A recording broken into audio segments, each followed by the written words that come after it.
Greetings, citizens of the world. In what truly is the most terrifying Ministry of Defense, MOD, report we've ever read, circulating in the Kremlin today is one stating that President Putin has just issued an order to disperse across the entire Federation 11 thermonuclear-armed intercontinental ballistic missile regiments, Topol, Topol-M and Yars, and whose activation document designates their deployment as defense, or as most commonly translated in the West, perimeter system, dead hand. A most basic understanding of Russia's perimeter system nuclear defense written by American military experts describe it as, it's a fully automatic system, it can't be overruled or disabled. It only activates once it's sure everyone in power, those are the keywords, everyone in power, is dead. The whole point of such a system is to make the whole business of having a nuclear war at all seem futile. Colonel General Leonid Ivshov of the International Academy of Geopolitical Problems further detailed the history of this feared nuclear defense system by his stating, when the American threat loomed over the USSR, we created the perimeter system. This is a system of a duplicated command post, which would directly send missiles to the launch team for a given program, even in the event of the death of the country's top leadership.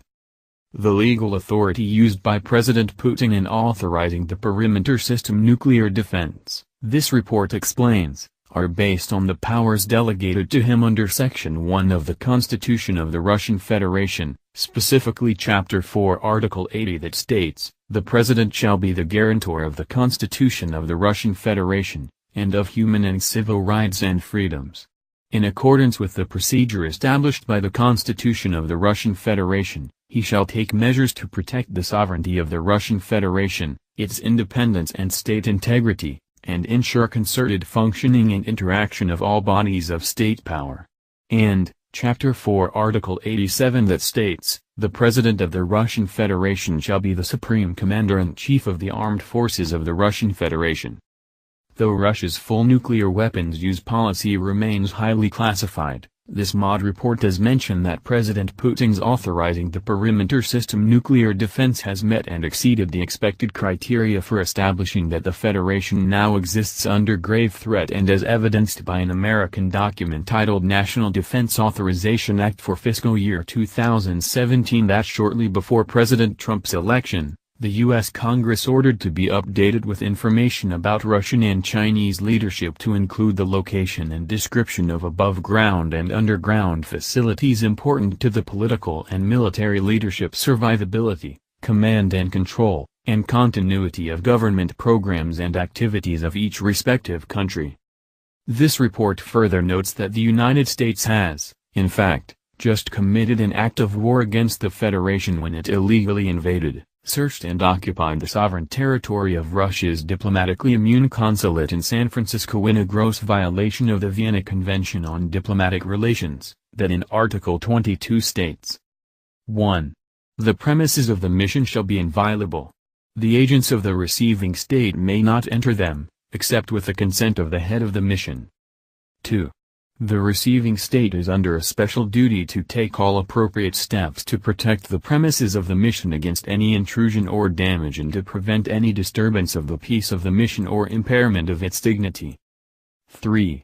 The premises of the mission, their furnishings and other property thereon and the means of transport of the mission shall be immune from search, requisition, attachment or execution. And in an astonishing action having no parallel in the history of modern international relations, this report continues, the United States, after their seizing Federation-owned diplomatic buildings in America, then ordered them to be immediately sold to them, and they're stating that Russia couldn't do anything about it, and that Foreign Ministry spokeswoman Maria Zakharova angrily replied to by stating, I am telling you a sensation. It is difficult to believe. Officially the Department of State made it clear to us, we were told directly, that they expect that we shall sell those facilities to the U.S.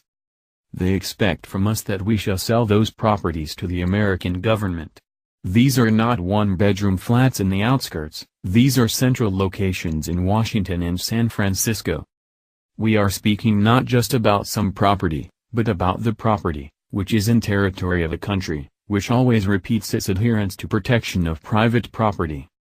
This U.S. action in relation to Russian diplomatic property is absolutely new, not only in diplomacy, but also in security, and we consider this situation as a clearly hostile act, and as Washington's grave violation of international law, including the Vienna Convention on Diplomacy and Consular Relations, the Bilateral Consular Convention.